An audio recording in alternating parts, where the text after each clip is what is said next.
Valve recently increased production for the Steam Deck, with more and more pre-orders being fulfilled every single day. As a result, a few of us here at the RPS Treehouse have finally received that much anticipated email letting us know that our little handheld baby is ready to be delivered by a big mechanical stork.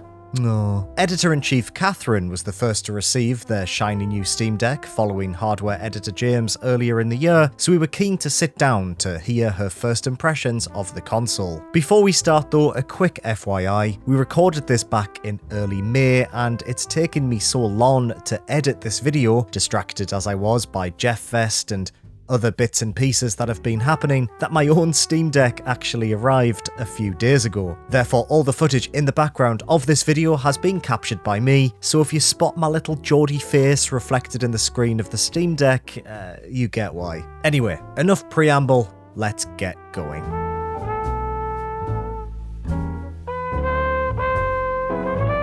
So today I'm joined once again by hardware editor James, who's owned a Steam Deck since just before their official release, and also by editor-in-chief Katharine, who received her Steam Deck, was it last week or the week? Last week, yeah. Last week, wow. So before we dive into specifics, I just want to ask Katharine, what are your initial impressions of the deck so far? It's very big. I knew it was going to be bigger than a Switch, but kind of just seeing it actually in the flesh is quite different. But it's good. Yeah. Like it feels really nice in the hands. Like it's actually it's big, but it's light, which is kind of like a good combo. I think it doesn't feel too heavy despite the size. And the screen is like really lovely. I was really, really impressed with that. And yeah, like I've been playing, haven't played a huge amount on it just yet. I've been mainly just playing one or two things, but it's great. It's everything I've hoped and dreamed about. So thumbs up. Well done, Valve. What model do you have, out of curiosity? So I have the middle version, which is the one with the 256 gigabyte SSD. One model down from what James has, I think. So the one Valve sent us was the 512 gigabyte one, and then yes, I'd previously ordered the 256 one as well. Yeah. The only like visible difference between them is that the 512 one has kind of like slight anti-glare coating on it. Oh, okay, interesting. It makes it like a bit less reflective, not like hugely. It prevents me from having to see my own face whenever there's a loading screen, so I tend to use that one instead. Yeah, I just felt like the 256 gigabyte one was just the right sort of size in terms of just how much space there was. I felt like knowing the kind of games that I was going to use on it, mostly, I'm not going to lie, mostly visual novels and indie games. Like I felt like 256 gigs was enough space. Sort of price-wise, it felt like a good compromise between the two on either side. So yeah, I'm pretty happy with it. It's good. So you said you've played a couple of things on it. What have you been playing on it since you got it? As intended, I started with Aperture Desk Job, which is the Valve-made kind of little portal kind of tutorial game for the Steam Deck. I was contemplating actually playing this on my PC when it came out because I was just eager to see what Valve had made. But actually, I'm glad I waited because it's definitely very much designed for introducing the Steam Deck and all of its various buttons and inputs. That was just a really lovely little experience. It's been a while since I've played kind of any kind of Portal game, and I just forgotten how funny it was. It was really, really good. I really enjoyed that. The main thing I've been playing on it though is probably something like I wasn't really expecting to really play on it, but just sort of as it sort of circumstances turned out, I've played most of Warhammer 40k Chaos Gate Demon Hunters on it. I actually spent probably about 95% of the time when I reviewed it playing it on my Steam Deck, which actually worked really well. I was playing a couple of things, sort of trying a few things out beforehand, and sort of one of the visual novels that I was going to play, a game called Gnosia, I think, which is Gnosia. I got stuck just even trying to input a bit of text. Like the game just kind of froze because it wasn't properly kind of verified, and I was thinking like, oh no, are all these games I want to play on my Steam Deck not going to be playable? And yeah, because obviously Chaos Gate was new, and no one has sort of verified it yet because it's was unreleased at the time. I was like a little bit kind of cautious about like whether it was going to be a good experience. But yeah, like the controller kind of gamepad controls work superbly. That's mostly what I've been playing on, a tiny kind of top-down tactical isometric kind of strategy game. The text is a little bit small. I sort of fully agree with what James said in his previous video about all the different genres on Steam Deck. Yeah, strategy games are maybe not the best fit, but yeah, surprisingly, it was pretty manageable. And it's been a good introduction really to what that console can do. I've used a little magnifier. I haven't yet, no. I've sort of just about strained my eyes far enough to read the tiny text. I am very surprised that your first one was basically the game that we said in the previous video was the hardest thing to play on the deck.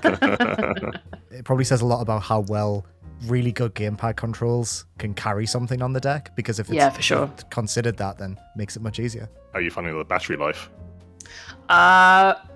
Yeah, like, okay. I think I didn't really time it very precisely, but I probably would get like an hour or two out of it. I think had to more or less sit next to a plug socket if I was going to be playing it kind of all day. Yeah, the main reason why I ended up playing it on the Steam Deck was just because I was visiting my parents for the long weekend, so I couldn't take my laptop or my PC. Oh yeah. So yes, I was luckily in quite near reach of a of a plug socket to kind of keep it topped up. But yeah, it certainly did drain it quite a lot. It was kind of brought me back to playing games on just kind of like a regular gaming laptop, the kind of like that 1-2 hour mark. But yeah, on the whole though, it charged really fast, and the battery didn't drain while I was playing it. All worked out pretty well in the end. Yeah, it's weird because I vaguely remember Valve saying before the Steam Deck came out, like if you play it docked, I think, then it can't actually charge faster than it drains. Right. That hasn't seemed to be the case. with the finished article, you can keep it plugged in and it will just stay, at full forever. That's interesting. I'm only vaguely recollecting this from, I think, an interview I read, so I don't want to say Valve definitely said 100% said this.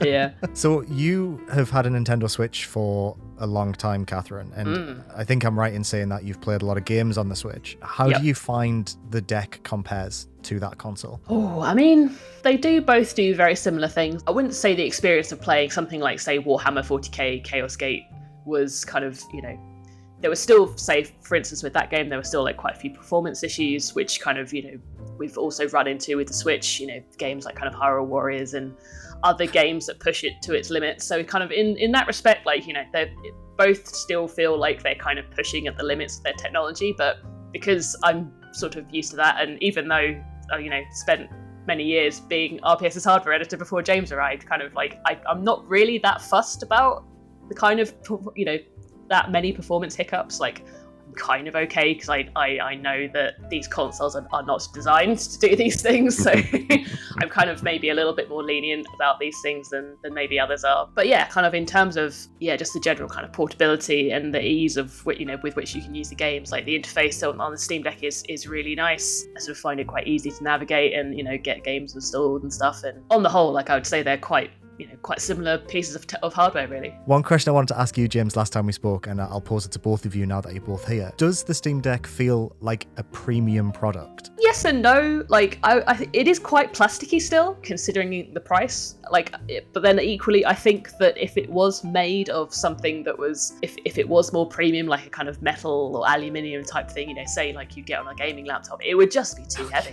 So it is, probably a bit chunkier and has maybe more plastic than I would say that a Switch kind of does, kind of just from the off. But yeah, I think as a kind of complete package, it feels about right for what it should be, if that makes sense. Yeah. It's kind of getting better with time as well, because they keep adding little new software features. They're making other little improvements. There's a new beta update out at the moment which changes the fan curve so it can run quieter as well. Oh. When I reviewed it, I didn't think it felt so much unfinished as just more. What's here is fine, but there's potential for it to get better. It's more in progress. yeah, and that's kind of what's happening. From an outside perspective, it seems like they're patching it way faster than other hardware manufacturers would patch a piece of hardware like this. Yeah, definitely faster than I was expecting. Yeah, definitely. Have you tried any of this relatively new stuff, Katharine, like the variable rate shading or the... No, I haven't yet. No, that's something I've yet to dive into. For those who are unaware, variable rate shading is kind of like rendering certain parts of a scene that maybe you're not focusing on so much at a kind of lower internal resolution, so it uses less power. The result of this is that it can look a bit more pixelated, and in my opinion, some of the textures don't look as detailed. Right. So it's quite a big like there's a big cost to the kind of efficiency savings you get, and I'm not sure it's actually worth it in the same way that like capping the frame rate is, or using the like new lower refresh rate setting they've got in the beta update. Yeah, I've always seen kind of variable rate shading talked about in the context of racing games, where it kind of puts all the effort into rendering that big shiny car in the center of the screen, so that looks lovely. But then kind of like falling away in detail, kind of as all the motion blur kind of goes by. But yeah, I've yet, which kind of makes sense in theory, but yeah, I've yet to kind of like actually see it in practice in another game that isn't a racing game. And yeah, I can imagine that certainly on a screen of this size and resolution, that yeah, it would probably look not quite as nice as it would do on a bigger, larger, more powerful screen. Like I said before, though, it's really interesting that they've just added that anywhere. You know, they could have not done that, and the fact that they have is super. Like I'm assuming it will have some benefit. Yeah. I say that's probably the only dud in my opinion of the stuff they've added. Yeah, and you can see why they've done it, right? Because it's a battery saving thing essentially. Yeah. You touched a bit on this earlier, Katharine, but I was going to ask you like how comfortable you found it, like how easy is it to get to all the buttons? Yeah, I was actually a little bit worried about this because my hands are actually quite small. I don't want to say that's why I asked, but it's fine. I know. The actual reason I asked was that I have very large hands, so when I was like initially reviewing it, I was kind of like, am I really the best person to judge this with my giant gorilla fingers? Yeah, no, my dainty lady hands, and my, I'm very aware that even just reviewing headsets, I have a much smaller head than average as well, which, I think just I'm a smaller person in general, clearly, when it comes to PC gaming hardware.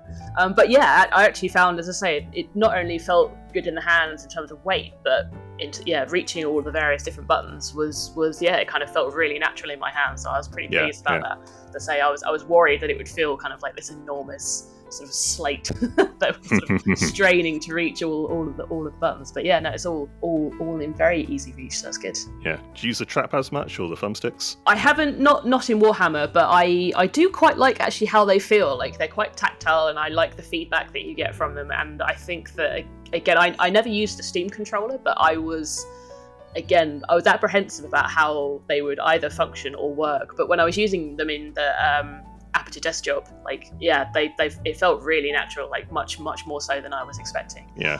So yeah, I've yet to try it out in a proper kind of like first person shooter or things like that. But I can definitely see them being like a viable control option, that rather than just using the analog sticks all the time. Now that you've had it for nearly 2 months, James, do you find yourself using them very often? It kind of varies by the game. Some games tend to feel a bit better using the sticks, some feel a bit better using the trackpads. Even games within the same genre, like... Oh, really? Yeah, like I remember playing Crisis Remastered, and it felt a bit better to use the sticks for that.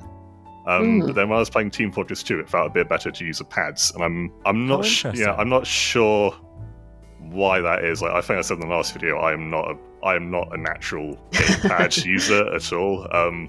I've used mouse and keyboards for like over a decade, and I've kind of forgotten how to use a gamepad, how to use sticks. But yeah, like it's good to have the option. Like I think sometimes I've even kind of like flicked back and forth between them. Like if I want to make like big broad movements, I use the sticks. And if I want to make more precise movements, I'll use the trackpads. So Katharine, what was your single favourite thing and single least favourite thing about the Steam Deck? Oh, that's a tough one. I really do like the screen. I think it's like the size of it feels good for the console, and it's just really bright and colourful. May not match like say the Switch OLED, but it feels like a nicer screen than my default Switch. Okay. And so that's probably the thing I like most about it. Probably my least favourite thing is the battery life, although I fully admit that I've only ever really been playing so far a quite intensive game, so I sort of fully expect that to be the case. But that could be better, but equally, as long as I'm near a plug socket, it's kind of it's mitigated in that sense. So yeah, not too bad. James, I got one quick question for you before we wrap up, if that's okay. So we had quite a lot of comments when we did the first Steam Deck video about MicroSD cards, and I know you've done like quite a lot of testing with them now. Do you think it's worth investing in a MicroSD card, and what is it like to play games that are stored on the card? I'll answer the second bit first. Like it's no different at all, really. Oh right, okay. It makes sense to be a bit worried because it's flash storage, and flash storage is slower than SSDs. But I don't know like what the hell Valve's done, but it's if you load a game from an SD card, it's just like so much merely fractionally slower than having it on an SSD. Oh right. I don't know how they get it to load so fast, but on a gooder micro SD card, it's like less than a second difference sometimes. I think ultimately it comes down to how you're getting on with the existing storage. If you get, the 512 gigabyte one and then you only put visual novels on it, that sounds like a crack at Katharine, which isn't my intention. Yep. I mean, it was very specific, James. If you do what Katharine has done, then you might not need a microSD card at all, in which case don't buy one because it's a waste of money. However, if you fill it out quite quickly, which I've done because I've got a bunch of AAA stuff on there, then yeah, by all means, get a microSD card. They're much cheaper than trying to replace the SSD. Valve won't it won't void the warranty or anything like that. And there is a very helpful guide on www.rockpapershotgun.com. It's up to how you find the existing storage, really, but there's nothing to be afraid of with getting a microSD card. It absolutely doesn't feel like a losing choice compared to buying a bigger SSD or replacing the existing one. I feel like that's partly why they went with the kind of the lower end model having an SD card, that flash storage instead of an SSD. I think I'm right in kind of Valve came out at the time saying that there wasn't going to be that much difference between the flash storage models and the SSD. So yeah, it is good to hear.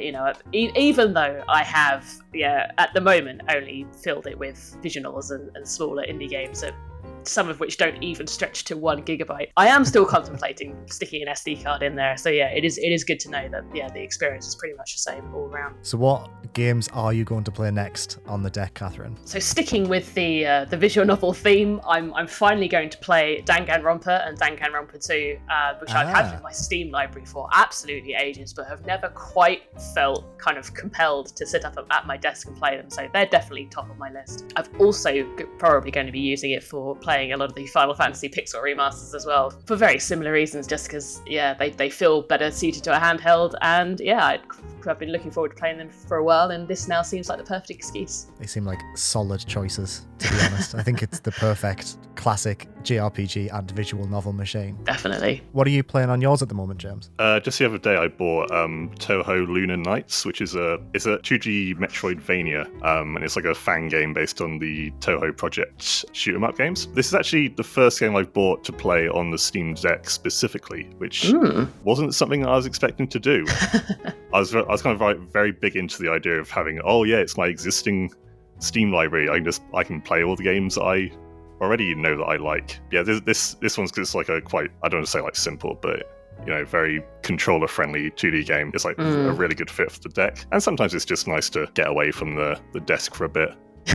Yeah, I actually still need to finish I haven't played Toho Lunar Nights, but I've been playing, or I've stalled on the studio's sort of their latest game, Deedlit in Wonder Labyrinth, which is a game based on the Record of Lodoss War anime of all things, which is another kind of 2D Metroidvania, which is actually surprisingly excellent. So I would strongly recommend that as well as a good Steam Deck game. Very good. So one final question for the both of you. I will pitch this to Katharine first. Let's pretend someone on this chat doesn't have a Steam Deck. What a loser. Oh yeah. I know, right? Spoken like a double deck owner Archer over there in the corner. You've had the deck for a week. It's still fresh. You're still enjoying it as a brand new user. Would you recommend that I buy a Steam Deck? Yeah, absolutely. I think that if you're looking for an alternative way to play your Steam library, isn't sitting up at a desk, I think that the Steam Deck is a great way to do that. That's the main reason I bought mine, and it is absolutely delivered on that promise. So if that appeals to you, I'd say definitely go for it. And James, you've had two for nearly 2 months now. Would you recommend I buy one? Yeah, I liked it when I first got it. I think I like it even more now. Oh wow, really? Yeah. I'm so jealous just listening to you both talking about it. I have games on my library now that I'm saving until I get my Steam Deck, which will hopefully be July. I'm going to Italy at the end of July, and I'm like, I can play Rogue Legacy 2 and Vampire Survivors on the plane. It's going to be the best. Well, thank you so much for joining us. You're welcome, Liam. Yeah, thank you, Jim. No worries. Thanks for listening. Oh, that's nice. Have a great day. Hello, thank you so much for watching this video. Are you excited to get your hands on a Steam Deck? Or, even better, have you been lucky enough to get your own in the last few weeks? Let us know in the comments below. For more PC goodness, make sure to check out rockpapershotgun.com, and I will see you very soon.